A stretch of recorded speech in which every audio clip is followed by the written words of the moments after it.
En Chile, debido a la ilegalidad del aborto en todas sus aristas, hasta el 2017 no permitía tener con claridad cifras exactas de la cantidad de abortos inducidos que se realizaban, y solo contaban con una pequeña cifra que provenía de aquellos abortos que ocurrieron en medios hospitalarios sin diferenciar entre abortos espontáneos o inducidos. El aborto inducido es definido por la Organización Mundial de la Salud como la interrupción del embarazo, resultante de maniobras practicadas deliberadamente con intención de interrumpir el embarazo. Las maniobras pueden ser realizadas por la propia embarazada o por otra persona por su solicitud. El aborto podría traer consigo complicaciones como lo es el síndrome posaborto. El síndrome posaborto se define como una serie de síntomas posteriores al aborto o a la interrupción del embarazo. Este síndrome es en sí mismo controvertido. Su definición no es sencilla, porque el tema del aborto abarca un enfoque médico, pero también otros de orden jurídico, moral, sociológico, religioso y demográfico. Como tal, este síndrome no es reconocido por el Manual de Diagnóstico y Estadístico de los Trastornos Mentales, DSM, editado por la Asociación Americana de Psiquiatría, ni por el CIE-10, Clasificación Internacional de Enfermedades, en su 10ª edición, publicado por la Organización Mundial de la Salud. La falta de estudios epidemiológicos del síndrome posaborto podría deberse a que se juegan intereses ideológicos, a la falta de estudios que aporten una confirmación diagnóstica que permita su incorporación a las clasificaciones internacionales de los trastornos mentales como una entidad en sí misma, y a que muchas manifestaciones pueden resultar ambiguas, confusas y poco específicas, como son las consultas por somatizaciones. Este síndrome no es manifestado por todas las mujeres que abortan, ni todas las que lo padecen sufren los mismos síntomas ni la misma medida. Respecto a los métodos contraceptivos o mal conocidos como anticonceptivos, se estima que a nivel mundial un 63% de las mujeres en edad fértil utilizan alguno de estos métodos y a nivel nacional 17,5% de las mujeres en edad fértil son usuarias de anticonceptivos hormonales orales. Aborto inducido. Según Sgrecia, el aborto voluntario es un delito contra la persona y es también un homicidio, fundamentándose en dos parámetros. El primero, el biológico, que nos dice que desde el punto de vista corporal solo hay diferencias de desarrollo entre el primer momento de la concepción y el momento del nacimiento, justificándose que es el mismo individuo que se encuentra en desarrollo.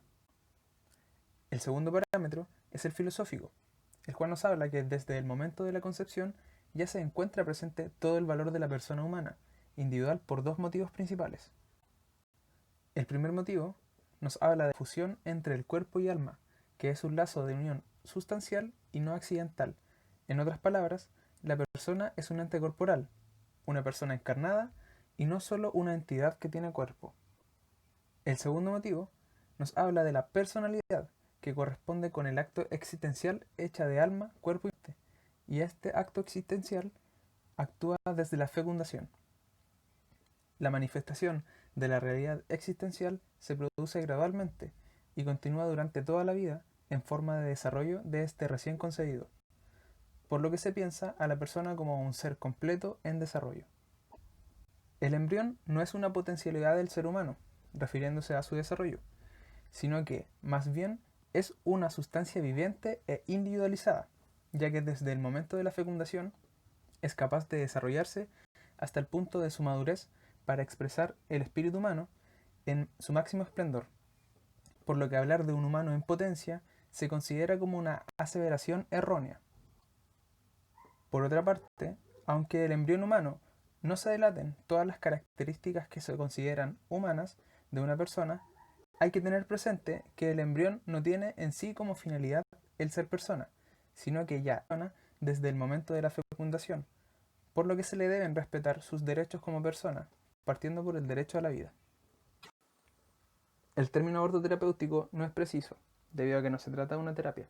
En este caso, no se trata de actuar sobre una enfermedad, sino en la eliminación del recién concebido en pos de la salud de la madre, considerándose como nociva la presencia del embrión dentro del útero materno. Según Helios Grecia, sería mejor hablar de interrupción del embarazo en presencia del peligro para la vida o la salud de la madre. Con respecto a esto, se hacen dos grandes distinciones. 1. Se propone el aborto terapéutico como único medio para salvar la vida de la madre, porque la continuación del embarazo representaría la muerte de la madre. Esta afirmación nos lleva a dos situaciones: que la prosecución del embarazo configura la muerte de ambas personas o la muerte de la madre con la esperanza de salvar al recién concebido.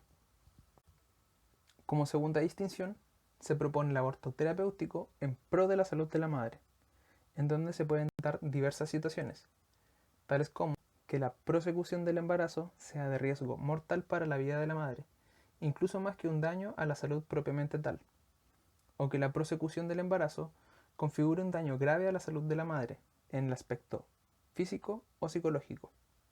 Sumándose a esto, podemos ver situaciones en las que el aborto se configura solamente como una afectación de la salud en general, en todos sus aspectos.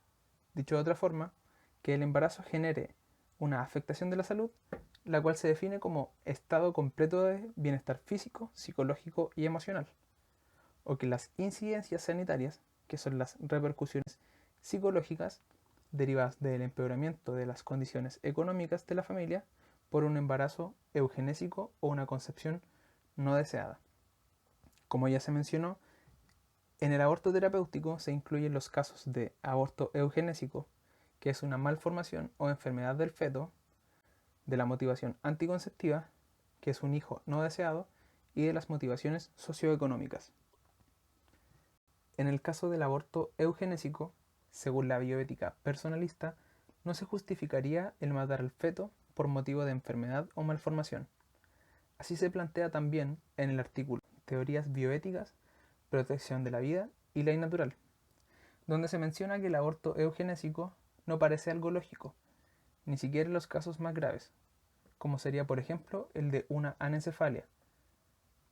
Plantear que el feto deja de ser persona por el mero hecho de padecer una malformación, refiriéndose claramente a los autores proabortivos que así lo plantean. Por otro lado, se menciona que si el argumento es la preocupación por la calidad de vida del feto, cuando nazca, obviamente, parece arbitrario e innecesariamente peligroso creer que el valor de la vida radica solo en la calidad de ésta. Por último, siempre es posible cuidar al bebé hasta que muera de forma natural o hasta que las circunstancias aconsejen brindarle cuidados paliativos. Según el Instituto de Bioética Juan Pablo II, se define el síndrome post-aborto como un conjunto de síntomas fisiológicos, psicológicos y espirituales, desencadenados tras la realización de un aborto procurado, aunque también se manifiestan los abortos espontáneos. Afecta fundamentalmente a las mujeres que han abortado, pero también se verifica en los demás que han intervenido en el hecho, ya sea el padre de la criatura, los médicos y otro personal. Además, algunos estudios muestran que este puede hacerse presente meses e incluso años después de haber realizado el aborto. Este síndrome no afecta a todas las mujeres por igual. De hecho, algunas mujeres simplemente no lo presentan. Por esto mismo, más otros factores, es el por qué no se ha podido verificar la veracidad de este síndrome. Ya que el síndrome postaborto no está reconocido por el DSM-4 ni el CIE-10 por falta de estudios epidemiológicos, Speckhand y Rue lo asimilan al trastorno post-estrés traumático, ya que un aborto es considerado una experiencia traumática, tanto para la mujer que se somete a este procedimiento como también para las personas que se ven involucrados en este hecho. Es relevante mencionar que a raíz de un aborto, la mujer o personas involucradas pueden presentar patologías psiquiátricas preexistentes, como trastornos depresivos, descompensación de trastornos bipolares, crisis en mujeres con trastornos de la personalidad que conduzcan a autoagredirse, a riesgo suicida y o caer en conductas de riesgo como alcohol y drogas. Para el diagnóstico de síndrome post-aborto, el paciente debe cumplir los siguientes criterios. 1. Síntomas depresivos, como depresión, tristeza, pena, y síntomas ansiosos, como ansiedad, angustia y rabia, relacionadas con el aborto realizado. 2. Sentimientos de culpa, como vergüenza, pérdida de autoestima, e incapacidad para perdonarse por el aborto realizado, a veces con pensamientos de suicidio, deseos de expiación y necesidad de reparar o remediar el daño. 3. Pesadillas recurrentes sobre niños perdidos, mutilados o muertos, pensamientos recurrentes e intrusivos, o flashbacks sobre el aborto o la criatura abortada, ilusiones o pseudo-alucinaciones auditivas, como el llanto de un niño, fantasías reiteradas de cómo hubieran sido las cosas si no se hubiera abortado. 4. Evitación y o rechazo de estímulos o situaciones que recuerden el aborto, sus circunstancias o consecuencias. 5. Alteraciones conductuales, relaciones con emociones provocadas por aborto, trastornos sexuales, inhibición o rechazo sexual, flacidez o promiscuidad, anorexia u otros trastornos alimentarios, abuso de drogas, alcohol, aislamiento social y falta de interés y atención para las tareas y obligaciones habituales, enfados repentinos y arrebatos de cólera. A un lado, tenemos los criterios para diagnosticar síndrome posaborto y por otro lado, los criterios según el DSM-4 para identificar el estrés postraumático. Y como pueden ver, hay varias similitudes.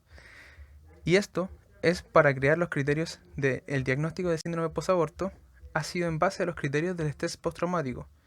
Y esto es debido a que la sintomatología presente en los casos de síndrome postaborto coinciden con los de estrés postraumático.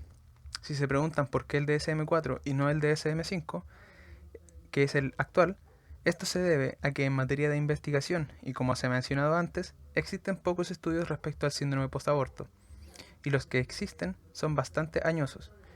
Y por eso, en la investigación que usamos para extraer los criterios diagnósticos de síndrome postaborto, utilizan los criterios manifestados en el DSM-4.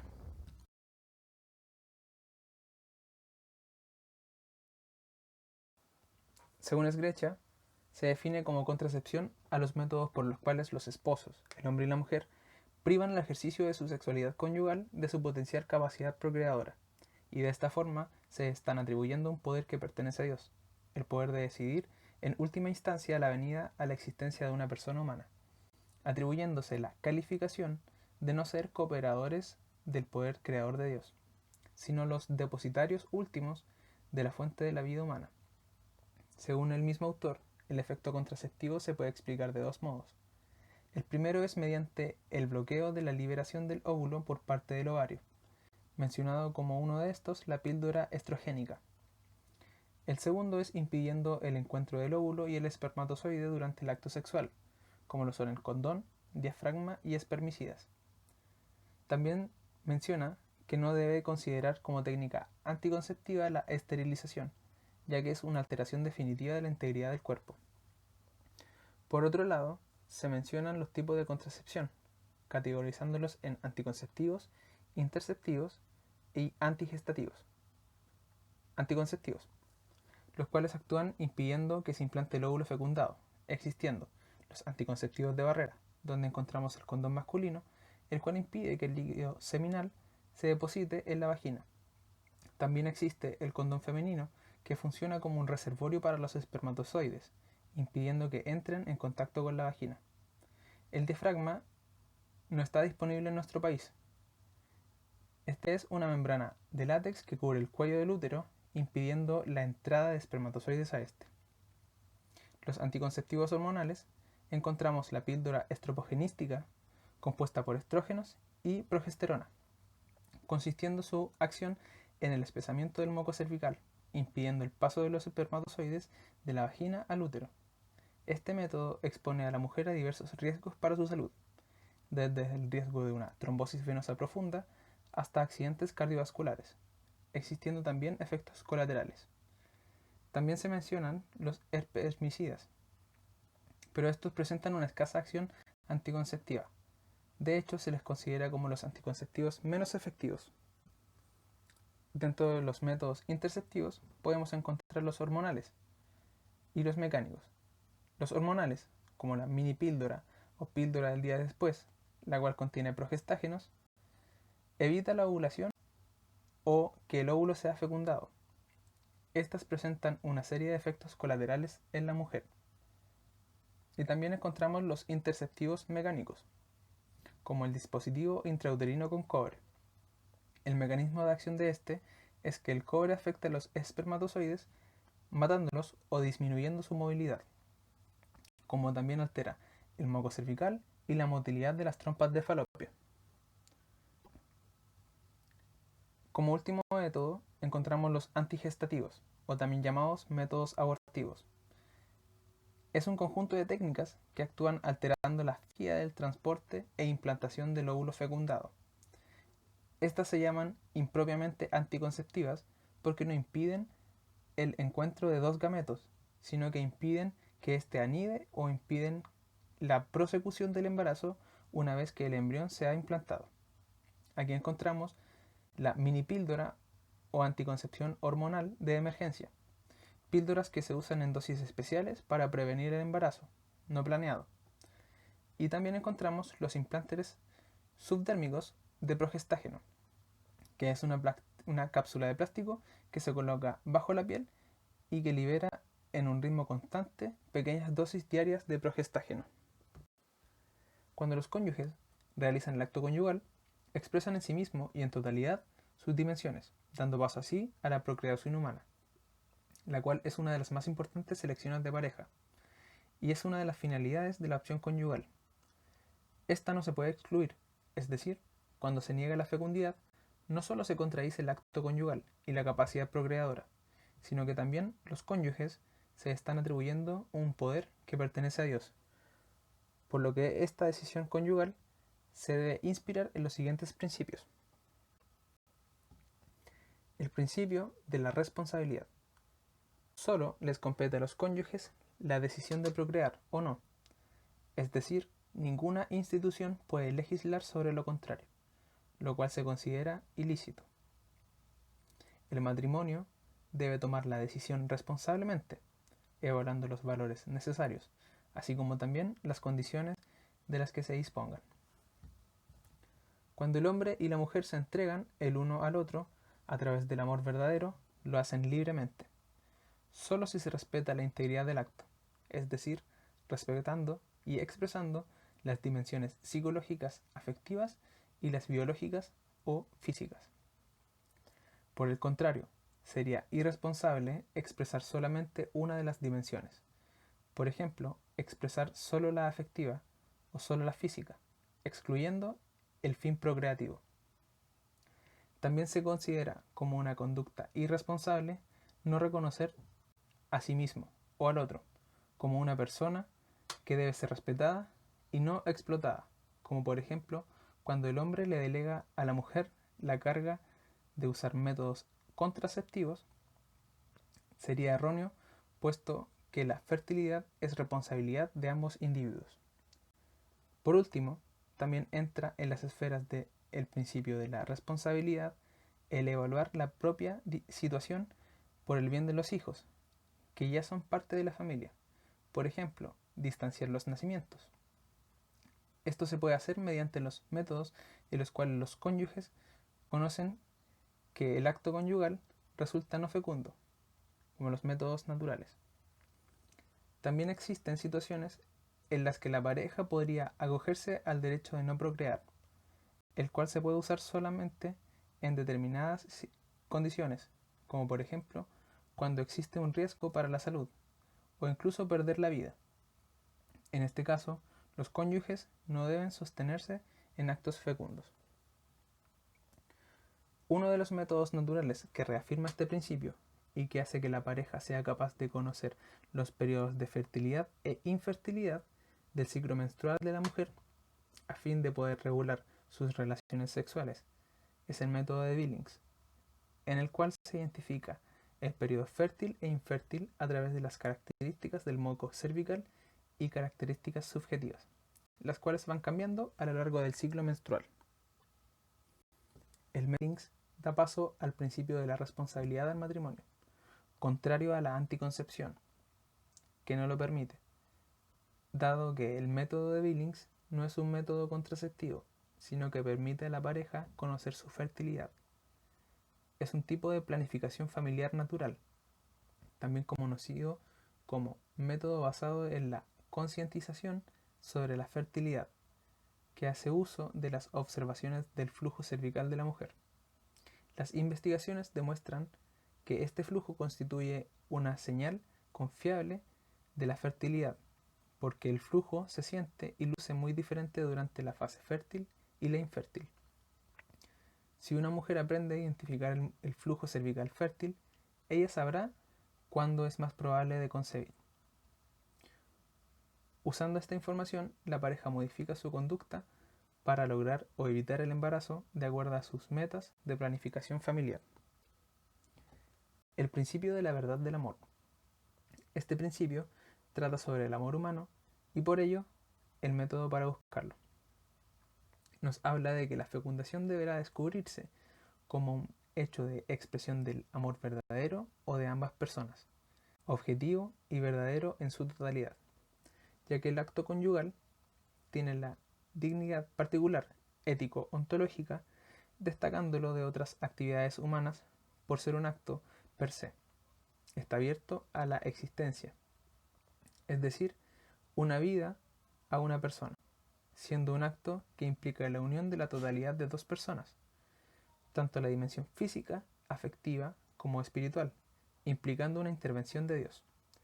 Los cónyuges tienen una facultad que es realizar o no el acto conyugal, siendo su responsabilidad hacerlo con previsión, ya sea en tiempos que permiten o no un efectivo nacimiento, no siendo de su competencia la posibilidad moral de manipular el acto, es decir, que no es de su competencia separar el aspecto amor del aspecto vida.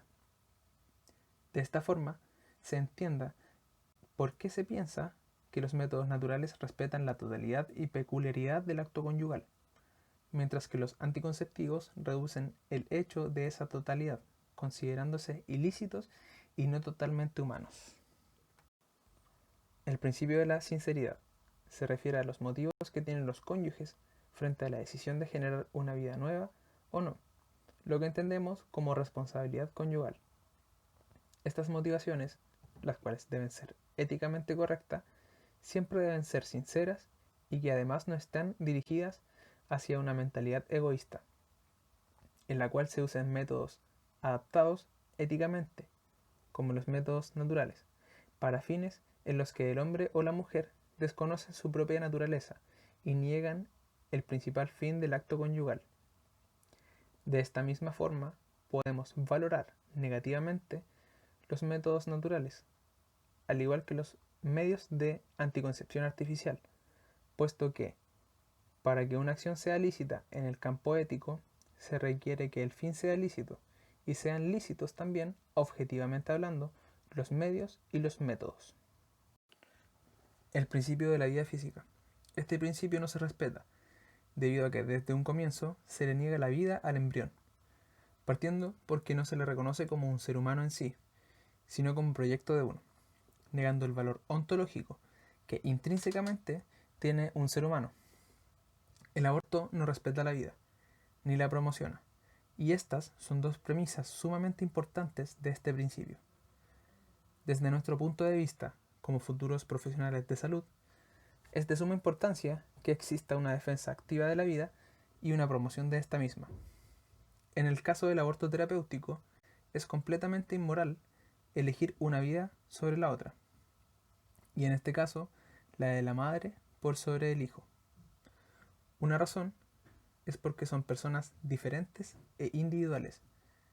En segundo lugar, porque no por estar en peligro una vida, se procure la supresión de otra que podría florecer perfectamente. La defensa de la vida y la salud tiene límites. Una es la muerte y la otra es la enfermedad, respectivamente. En ambas se debe mantener una actitud activa, incluso en el aborto eugenésico, o cuando ocurre peligro a la salud de la madre, es decir, la aplicación de cuidados paliativos o uso de tecnologías desarrolladas. Sgrechia refiere lo siguiente en su texto: aunque la vida física de la de aquí se trata no represente la totalidad de los valores de la persona, representa el fundamento primero e indispensable de todos los demás valores personales. Según los fundamentos de la bioética personalista, se puede inferir que, en la contracepción, no se respeta el primer principio, puesto que los cónyuges dañan su propia integridad física al usar métodos anticonceptivos artificiales, los cuales representan diferentes consecuencias negativas para el organismo. Un ejemplo de esto es que quienes optan por una utilización de contraceptivos hormonales pueden experimentar náuseas, vómitos, turgencias y tensión mamaria, además de cefalea y depresión. Se debe considerar que la fertilidad es parte de la esfera que constituye al hombre y la mujer llamada unión conyugal, la cual se expresa en amor verdadero y de forma libre hacia la procreación, incorporando todas las dimensiones del ser humano, ya sea la física, afectiva y espiritual, en su totalidad. Por lo que, como se mencionó anteriormente, si estos deciden no incluir la procreación en el acto conyugal, están dañando su naturaleza como ser humano. El principio de libertad y responsabilidad. El derecho a la vida es el primer derecho o garantía que debe existir para que exista libertad, ya que no puede haber libertad si no hay una vida para gozar de este principio. En el caso del aborto, se le quita el derecho a la libertad a un embrión o feto, ya que tienen los mismos derechos que una persona nacida, debido a que se le arrebata el derecho a la vida, sin importar la razón. Por otro lado, la privación de la libertad del hijo se ha justificado mediante el pensamiento proabortivo de algunos autores, donde el feto o embrión no sería considerado persona, ya que no tiene realidad ni dignidad similar a la de un ser humano. Esto porque según estos autores, los no nacidos no son seres humanos en sí, sino que son el proyecto de uno. Según estos mismos autores, lo anterior se debe a que el feto o embrión no tiene una conciencia desarrollada y que por tanto no tendría autoconciencia, es decir, que no tendría libertad para decidir sobre su vida. Por ende, algo que no tiene autoconciencia no puede darse cuenta de que se le ha eliminado su devenir. Y por esto, tampoco se puede sufrir si es eliminado. Engelhardt es uno de los mayores defensores de esta teoría, por lo que sostiene que no todos los seres humanos son personas. Los fetos, los infantes, los retrasados mentales graves y los que están en coma irreversible constituyen ejemplos de no personas humanas. El uso de los métodos contraceptivos no respeta el principio de libertad y responsabilidad, debido a que muchas veces se hace uso de estos métodos bajo un sesgo de información sin saber el real trasfondo de estos. Por lo tanto, al tomar estas decisiones sin el debido conocimiento, no se respeta el principio. Aunque el hombre es libre de tomar sus propias decisiones, estas siempre deben estar fundadas en el bien y éste debe considerar hacer el bien para consigo mismo y con quienes lo rodean. Es por esto que se califica el uso de contraceptivos como una acción negativa que atenta contra este principio, ya que quien quiere evitar un nacimiento y usa un método contraceptivo elige no expresarse en su totalidad, manteniendo una mentalidad eficientista que solo se concentra en el resultado y no en las circunstancias, dividiendo su acto con el fin de aceptar una parte y rechazar la otra. Acoge la dimensión erótica satisfactoria y bloquea la dimensión de procreación. También sabemos que el amor y la libertad son elementos que actúan en conjunto y a favor del bien, por lo que cuando la pareja no se ama libremente, utilizando en este caso contraceptivos, actúa en contra de su propia integridad y la de los demás, no participando en el bien. Principio de totalidad y terapéutico. La persona humana constituye una totalidad y el organismo mismo es una totalidad. De aquí se deriva el principio terapéutico, por el cual es legalmente aceptado intervenir en una parte del cuerpo cuando no hay otra forma para sanar la totalidad de la persona. En el libro Esgrecia se menciona que el adjetivo terapéutico no corresponde, debido a que no se trata de una terapia. En este caso no se trata de actuar sobre una enfermedad, sino más bien en la supresión del feto sano para evitar que se agrave la salud o el peligro de la vida para la madre. Es posible inferir que para evitar la muerte del feto se puede tomar la alternativa de inducir el parto o cesárea y mantener a la madre y el recién nacido en condiciones para su pronta mejoría. Al realizar una terapia, que es una intervención sobre el cuerpo humano cuando existe una enfermedad en él, se debe evaluar la totalidad de la persona y por ende el conocimiento de los beneficios y riesgos de tal intervención, siendo uno de estos últimos el síndrome posaborto. Con respecto a la intervención terapéutica de lo nocivo para el ser humano, que en este caso es la madre, y para salvar el organismo sano, según la Real Academia de la Lengua Española, solo se considera de aceptación terapéutica la muerte fetal, que resulta de la realización de una acción de carácter médico en la madre para salvaguardar su vida, como la extracción de un tumor uterino, que se considera como muerte secundaria a una terapia y no directa de intervención médica. Cuando se considera que la madre debe dar el consentimiento sobre el aborto, mal llamado terapia, no se considera que el recién concebido no se encuentra en una fase de desarrollo que le permita ejercer su racionalidad como ser humano y persona, digan de ex respecto por su vida. Aquí se está invocando abusivamente el principio terapéutico, extrapolándolo, como ya dijimos, no solo porque con mucha frecuencia no se analizan las posibles alternativas que existen a la supresión del feto, sino también porque la finalidad terapéutica es indirecta y pasa a través de la supresión de este bien supremo que es la vida.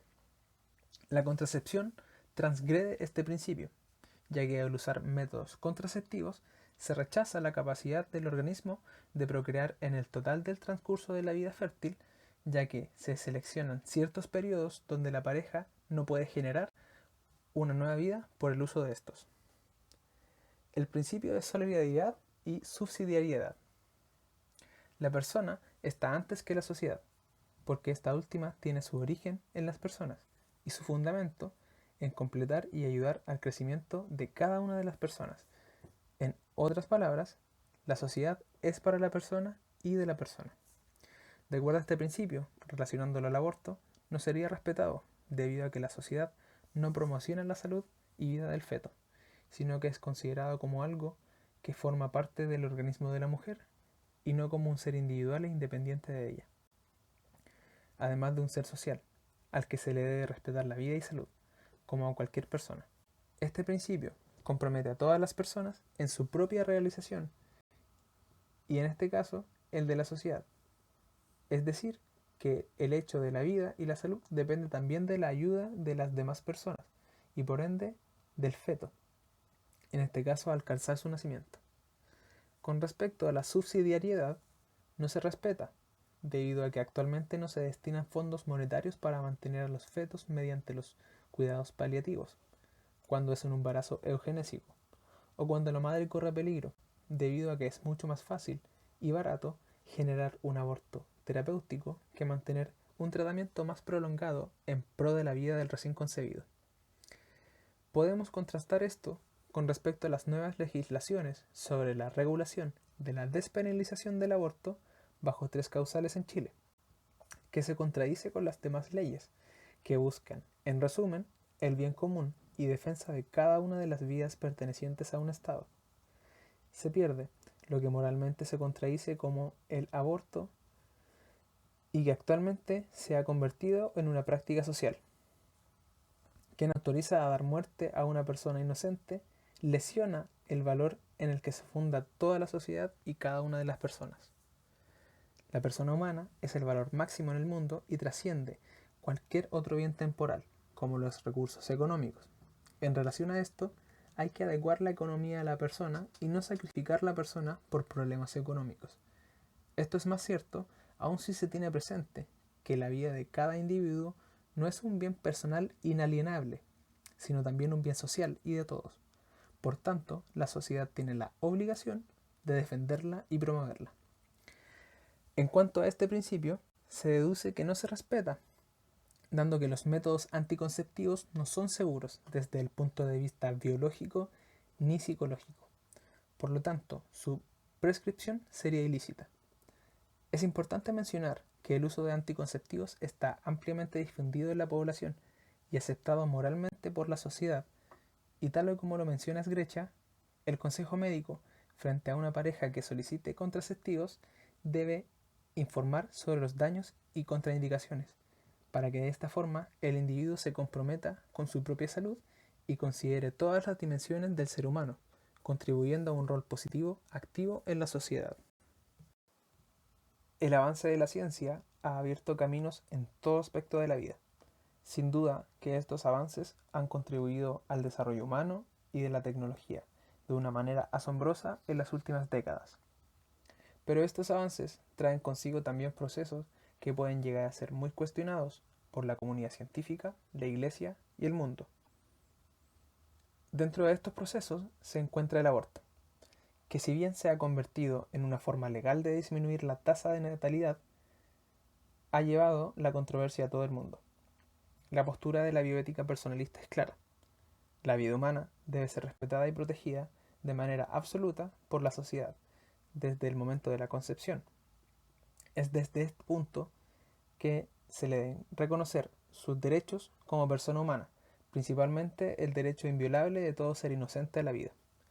En el presente trabajo se analizaron 3 puntos acerca del aborto: el aborto inducido, el síndrome posaborto y la contracepción. Todo esto desde el punto de vista de la bioética personalista y su máximo exponente, Helios Grecia. Considerando las 3 temáticas abordadas, es posible concluir que ninguna de estas promueve ni aporta positivamente a los principios bioéticos personalistas. Es más, no los respetan, partiendo por el derecho innegable a la vida. A modo de resumen, los principios de la bioética personalista. Defensa de la vida física. El aborto no tiene respeto por la vida, ya que consiste en que un ser humano decide por sobre la vida de otro. Puede ser el médico o los padres. Por lo tanto, no se respeta este derecho, que es el fundamental de la bioética personalista. El respeto a la libertad con responsabilidad. El embrión no es capaz de tomar la decisión de vivir o morir, por lo que no se respeta su libertad. Además, al abortar se le quita la vida de un ser humano, y sin vida no puede hacer libertad. El principio terapéutico. Este principio no es respetado, ya que se está actuando para producir un mal al embrión, tomándose como algo nocivo dentro del cuerpo de la madre. No se toma en cuenta ni la dignidad ni la corporeidad del embrión. El principio de solidaridad y subsidiariedad. La práctica del aborto no es solidaria, ya que solo se persigue un bien particular, y no el bien para ambas personas. El principio de subsidiariedad está ignorado, ya que no se le brindó ningún apoyo al indefenso, en este caso el embrión. Solo se intenta terminar con vida, no considerándolo como persona y por ende como un ser social. En el artículo de reflexión, Análisis del aborto desde un punto de vista conceptual, de Francisco Aznar, nos presentaba la idea de que la aceptación social del aborto inducido se vuelve en contra de la propia persona, además de traducirse en una de las mayores transgresiones en contra de la familia y de la sociedad, por todo lo que conlleva, partiendo por el homicidio de un ser inocente. Además, se menciona a grosso modo que el aborto provocado nos deshumaniza como sociedad. Es por esto que es necesario generar una opinión relacionada con la dignidad de la persona humana desde la concepción hasta el fin de ella misma.